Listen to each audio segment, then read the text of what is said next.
सोचिए, एक ऐसी सरकारी कंपनी जो इंडियन रेलवे के लिए अकेली ही 1.5 लाख करोड़ से भी ज्यादा का फंड जुटा कर देती है। तो क्या आपको लगता है कि ये कोई एक मामूली कंपनी होगी? नहीं, यह भारतीय रेलवे की जान है।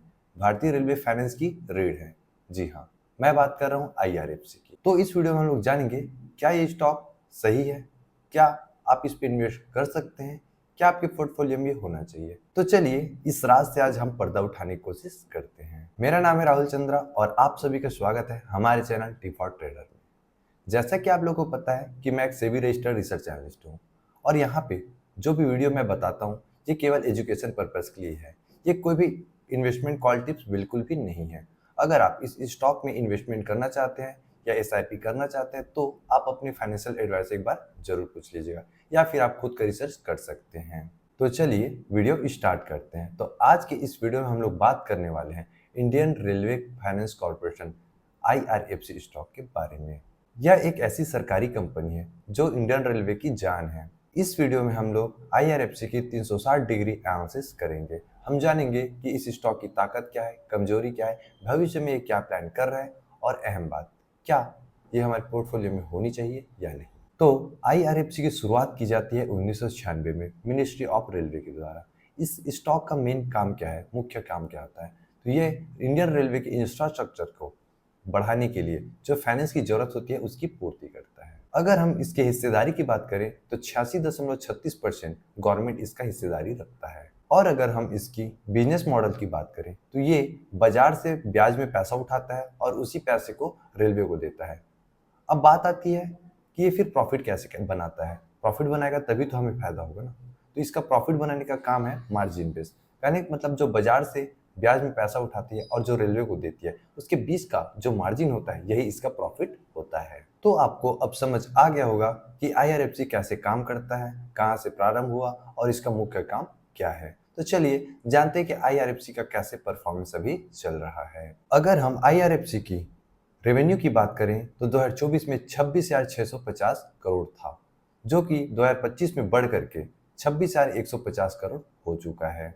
यहाँ पे थोड़ी सी हमें बढ़त देखने को मिली है जो कि लगभग 2% के अराउंड होने वाला है। अगर हम आईआरएफसी की नेट प्रॉफिट की बात करें तो 2024 में 6,400 करोड़ था, जो कि अब बढ़ करके 6,500 करोड़ हो गया है, जो कि लगभग 1.5% की बढ़त हमको 2025 में देखने को मिली है। बहुत अच्छा परफॉर्मेंस तो नहीं था, बट हाँ जो भी है कुछ प्रॉफिट में हमें देखने को मिल रहा है। इसको हम बेटर तो नहीं बोल सकते, बट कंपनी अभी लॉस नहीं कर रही है, ऑल ओवर थोड़ी सी अपना प्रॉफिट बनाते हुए देखने को मिल रहा है। तो चलिए इस स्टॉक के बारे में हम थोड़ी सी बात कर लेते हैं। तो जैसे कि आपको पता है कि इस स्टॉक पे लगभग 86% की हिस्सेदारी सरकार की है, जिसके कारण इसमें रिटेल पार्टिसिपेंट थोड़ी सी कम देखने को मिलती है। अगर हम साथ ही साथ इसके स्टॉक की बात करें तो बहुत लोगों को यही नहीं पता कि स्टॉक क्या काम करती है। लैक ऑफ अवेयरनेस यहाँ पे हमें देखने को मिलता है, जिसके कारण स्टॉक पे ज़्यादा हमें मोमेंटम देखने को नहीं मिलता और रिटेल पार्टिसिपेंट भी कम देखने को मिलता है। एक स्टॉक की एक और समस्या है, ये बहुत ज़्यादा स्लो चलता है। इसका रीज़न ये है क्योंकि ऑल ओवर जो हमारी होल्डिंग है वो गवर्नमेंट के पास है और यहाँ पे जो बाय और सेल होता है ऑल ओवर थोड़ी सी कम देखने को मिलती है, जिसके कारण यहाँ पे स्टॉक बहुत दिनों तक साइड वे भी देखने को मिल जाता है। अब चलिए हम इस स्टॉक की भविष्य की योजनाएं देख लेते हैं कि फ्यूचर में स्टॉक क्या क्या करने वाला है, जिससे हमें फायदा होगा या नहीं यह चीज हमें पता चल जाएगा। तो चलिए हम जानते हैं इस स्टॉक के भविष्य की क्या योजनाएं है, फ्यूचर प्लानिंग क्या है, जिससे हमें यह पता चल जाए कि कंपनी फ्यूचर में कैसे परफॉर्म कर सकती है और हमें इस पे निवेश से फायदा होगा या नहीं। तो चलिए इस स्टॉक का हम फ्यूचर प्लानिंग जानते हैं। ये स्टॉक फ्यूचर में क्या क्या करने वाला है, क्या क्या मिशंस हैं, ये सारी चीजें जानेंगे। इससे हमें यह पता चलेगा कि स्टॉक फ्यूचर में कैसे परफॉर्म करने वाली है। गवर्नमेंट ने मिशन 2047 लॉन्च किया है। इसके तहत हम 2047 तक एक विकसित देश बन जाएंगे, ऐसा हमारा उम्मीद है। तो मिशन 2047 है क्या? तो हमारे इंडिपेंडेंस से 100 साल कंप्लीट हो जाएंगे। कहने का मतलब आज़ादी के बाद हमारा 100 साल कंप्लीट होने वाला है 2047 पे। तब तक हमें एक विकसित देश बनना है। अगर देश को विकसित बनना है तो सबसे पहले हमें रेलवे, जो हमारा रेलवे सेक्टर है, बहुत ही अच्छा उसको डेवलप करना पड़ेगा। जब रेलवे सेक्टर डेवलप होगा तभी हम एक विकसित देश की तरफ बढ़ पाएंगे। तो अगर 2040 तक हमें विकसित देश बनना है तो हमारे रेलवे इंफ्रास्ट्रक्चर को बहुत अच्छा करना पड़ेगा और रेलवे इंफ्रास्ट्रक्चर को अच्छा करने के लिए हमें कैपेक्स करना पड़ेगा। वो कहाँ से आएगी? तो कौन करके देगा? तो आईआरएफसी ये सारे काम करके देगा। अगर आईआरएफसी ये काम करती है तो उसको बहुत अच्छा मार्जिन से यहाँ पे प्रॉफिट देखने को मिल जाएगा। तो इस कारण स्टॉक पे एक अच्छा मूव हमें इन फ्यूचर आते हुए देखने को मिल सकता है। अगर हम फ्यूचर ग्रोथ की एक दूसरे पॉइंट पे चलें, तो अगर आपको पता होगा तो गवर्नमेंट ने 2.4 लाख करोड़ रुपए अभी 2025 में, फाइनेंशियल 2025 में अलॉट किया है। इससे यह फायदा होगा कि ऑलरेडी यहाँ पे जो अलॉटमेंट किया है इसका कैपिटल कहाँ से आएगा, आईआरएफसी से, जो कि रेलवे को मिलेगा।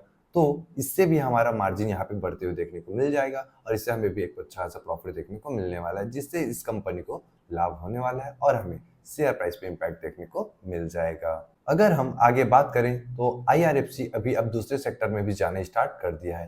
कहने का मतलब रेलवे को छोड़ के अब दूसरे फील्ड पे भी ये फाइनेंस करना स्टार्ट कर रहा है। पैसा वहां पे प्रोवाइड किया जा रहा है, ठीक है, लोन प्रोवाइड किया जा रहा है। यहाँ से एक अच्छा सा मार्जिन इनको देखने को मिल जाएगा। तो ये भी एक फ्यूचर प्लानिंग है जो कि आईआरएफसी के लिए बहुत अच्छा साबित हो सकता है। अभी ग्रीन फाइनेंस का बहुत क्रेज चल रहा है। आपको पता होगा ग्रीन फाइनेंस हो गया, मतलब ग्रीन जो हमारे रिन्यूएबल सेक्टर है उस पर बहुत ज्यादा फाइनेंस की जरूरत होती है। तो आईआरएफसी प्लान कर रहे हैं कि वहां भी अब लोन देना प्रारंभ करें। अगर वह ऐसा होता है और ये काम सही से चलता है तो यहाँ से भी आपको अच्छा खासा प्रॉफिट आईआरएफसी को होते हुए देखने को मिल जाएगा।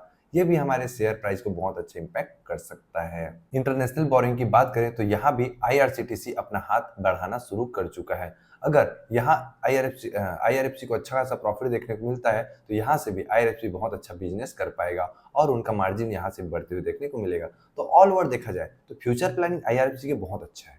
कहने का मतलब आईआरएफसी फ्यूचर में बहुत अच्छा काम कर सकता है, क्योंकि जो उनका प्लान है, जो उनका सोचने का तरीका है, जो कंपनी मैनेज कर रही है बहुत अच्छा है। सारी चीजें जो उनसे हो पाएगा या वो जो करना चाहते हैं, अगर ऐसा होता है तो आईआरएफसी एक और नया ऑल टाइम हाई के आसपास आपको देखने को मिल जाएगा और हमारा इन्वेस्टमेंट का पैसा अच्छा खासा बढ़ते हुए भी देखने को मिल सकता है। देखते हैं ऐसा होता है या नहीं, डिपेंड करता है आगे क्या होता है जानेंगे। अब चलते हैं इस स्टॉक के पॉजिटिव साइड पे। अगर देखा जाए तो हर स्टॉक के कुछ पॉजिटिव और कुछ नेगेटिव होते हैं। तो इस स्टॉक पे ऐसा क्या पॉजिटिव है जो इन्वेस्टर को अट्रैक्ट करता है? तो सबसे पहले देखें तो ये एक लो रिस्क प्रोफाइल स्टॉक है। कहने का मतलब पूरी तरीके से सरकारी कंपनी है, पूरे सरकार के अंदर में काम करता है। तो हाँ, कहीं ना कहीं देखा जाए तो यहाँ पे लॉस होने का रिस्क बहुत कम है। आईआरएफसी का एनपीए 0% है। कहने का मतलब आईआरएफसी अभी तक जिनको भी लोन दिया है वो लोन कभी भी डूबा नहीं है। कहने का मतलब 100% रिकवरी है, एनपीए 0 है। इसका मतलब आईआरएफसी बहुत अच्छा काम कर रहा है। तो यहाँ से भी कंपनी को किसी तरीके के रिस्क यहाँ पे देखने को नहीं मिलता है। अगर रेलवे को एक्सपेंड करना है, कहने का मतलब रेलवे को अगर आगे बढ़ाना है, तो सारे फंडिंग कहाँ से आती है? आईआरएफसी से।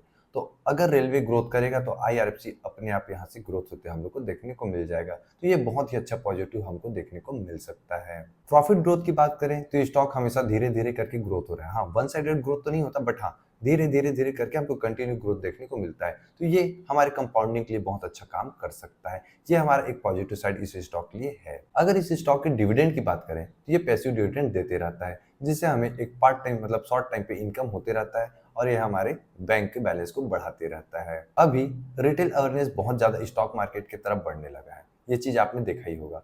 जो लोग पहले स्टॉक मार्केट के बारे में नहीं जानते वो भी अब जानने लगे हैं और स्टॉक को सर्च करना शुरू कर चुके हैं कि स्टॉक क्या काम करता है, कैसे काम करता है। उसी सीरीज में मैंने ये सारे वीडियो बनाने स्टार्ट किया है। तो ये स्टॉक आज जो भी देखेंगे उनको भी ये पता चल जाए कि आईआरएफसी क्या काम करता है और कैसे काम करता है।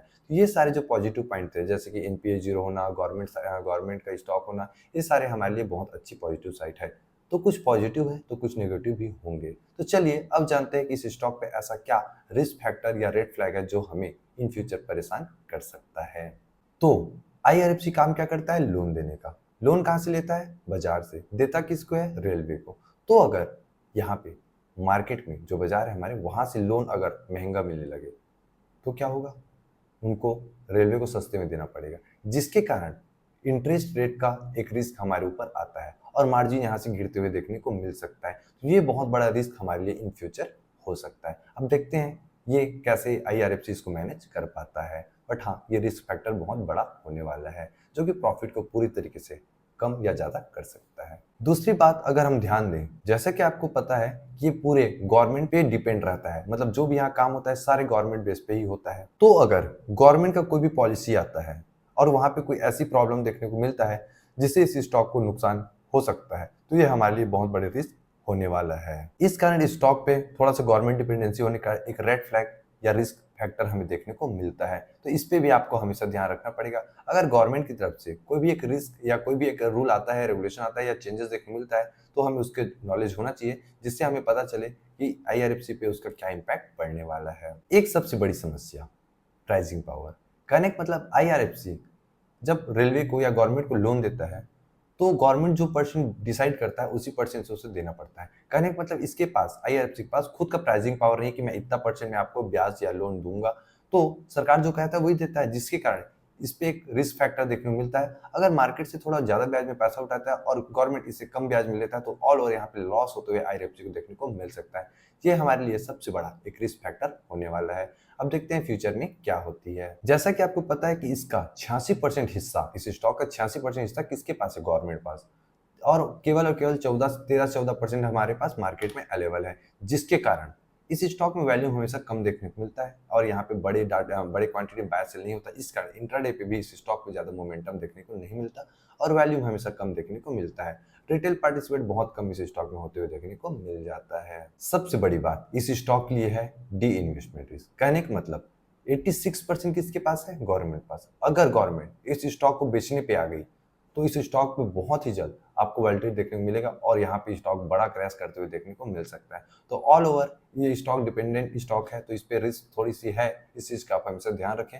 गवर्नमेंट जब तक इस स्टॉक को अच्छे से चलाता है, इस कंपनी को जब तक अच्छे से चलाता है, तब तक सही है। अगर गवर्नमेंट की तरफ से कोई भी ऐसा रूल आता है, तो स्टॉक में बहुत ज्यादा प्रॉब्लम हो सकती है। तो आपको अब तक समझ आ गया होगा कि स्टॉक क्या काम करता है, कैसे काम करता है, फ्यूचर क्या प्लानिंग है, पॉजिटिव साइड क्या है, ठीक है, रेड फ्लैग या फिर आपको रिस्क फैक्टर क्या है, सारी चीजें समझ आ गया होगा। और मुझे लगता है कि इस वीडियो को देखने के बाद अब आईआरएफसी के बारे में सारी डिटेल्स आपको देखने को मिल चुका होगा। इस वीडियो को देखने के बाद आपको किसी भी और दूसरे वीडियो को देखने की जरूरत नहीं पड़ेगा। ये इतना वीडियो आपके लिए काफी है। तो चलिए इस स्टॉक के बारे में थोड़ी सी चीजें और जानते हैं। क्या ये निवेश करने के लिए सही है या नहीं? डिसीजन आपको खुद का होगा। मैं सिर्फ आपको एक पॉइंट बताने वाला हूँ। ये स्टॉक लो रिस्क वाली है, सस्टेन चलती है, धीरे धीरे चलती है और धीरे धीरे ग्रोथ करते हुए देखने को मिलता है। कहने का मतलब ये स्टॉक धीरे धीरे ग्रोथ करेगा, बहुत सडन स्पाइक इस पे देखने को नहीं मिलेगा। अगर आप स्लोली स्लोली कंपाउंडिंग अगर पसंद करते हैं, तो ये स्टॉक आपके लिए अच्छा है, या फिर इस स्टॉक को आप अवॉइड कर सकते हैं। जैसे कि आपको पता है कि पीएसयू स्टॉक हमेशा ग्रोथ करती है धीरे धीरे और डिविडेंड भी अच्छा देती है। तो अगर आप पैसिव इनकम के पीछे जाना चाहते हैं, तो ये स्टॉक आपके लिए अच्छा है, या फिर आप स्टॉक को अवॉइड कर सकते हैं। अगर आप लॉन्ग टर्म व्यू रखते हैं, तो स्टॉक आपके लिए बहुत अच्छा है, क्योंकि पीएसयू स्टॉक धीरे धीरे चलता है, हमेशा धीरे धीरे प्रॉफिट करता है और धीरे धीरे इसका ग्रोथ होते हुए भी हमको देखने को मिलता है। तो लॉन्ग टर्म इन्वेस्टमेंट के व्यू में ये स्टॉक अच्छा है, बट शॉर्ट टाइम पे इस स्टॉक पे कुछ भी कहा नहीं जा सकता, क्योंकि शॉर्ट टाइम पे ये स्टॉक बहुत ज्यादा साइडवे हो जाती है। हाँ, अगर इस स्टॉक पे आप इन्वेस्ट करना चाहते हैं, तो ऐसा मान सकते हैं कि ये एक फिक्स इनकम की तरफ से आपको थोड़ा थोड़ा रिटर्न देखने को मिल जाएगा। और देखा जाए तो स्टॉक पे बहुत सडन ग्रोथ आपको अभी तक देखने को नहीं मिला होगा। लास्ट अगर कोविड के बाद से भी देखें स्टॉक पे, तो बहुत ज़्यादा सडन स्पाइक देखने को मिला है। आज तक 800% के आसपास ये अपमूव दिया हुआ है। तो ऐसे स्टॉक पे आप लॉन्ग टाइम के लिए जा सकते हैं, बट शॉर्ट टाइम के लिए ऐसे स्टॉक अच्छा नहीं होता है। बाकी आपका डिसीजन है, एक बार अपने फाइनेंशियल एडवाइजर से आप जरूर एक बार बात कीजिएगा। हाँ, अगर आप चाहते हैं इस स्टॉक पे लॉन्ग टाइम के लिए खेलना, तो आप हर गिरावट में, जब भी स्टॉक थोड़ी थोड़ी गिरावट करता है, तो आप थोड़े थोड़े क्वांटिटी में एसआईपी की तरह इस पे ट्रेड कर सकते हैं। मतलब ट्रेड ले सकते हैं, बाय कर सकते हैं और होल्ड कर सकते हैं, जो लॉन्ग टाइम में आपको अच्छा कंपाउंडिंग दे सकता है। लेकिन अगर आप बोर नहीं होना चाहते, अगर आपको थ्रिल चाहिए होता है स्टॉक में, तो आप ऐसे स्टॉक से दूर रहिए, क्योंकि ये कभी भी थ्रिल आपको देने वाला नहीं है। ठीक है, यहाँ तक मुझे लगता है कि वीडियो कंप्लीट हो चुका है। अगर और भी कोई इन्फॉर्मेशन चाहिए, तो आप कमेंट सेक्शन में कमेंट कर दीजिएगा। मैं सारे रिप्लाई या फिर नए वीडियो बना करके आपको सारे डाउट क्लियर कर दूंगा।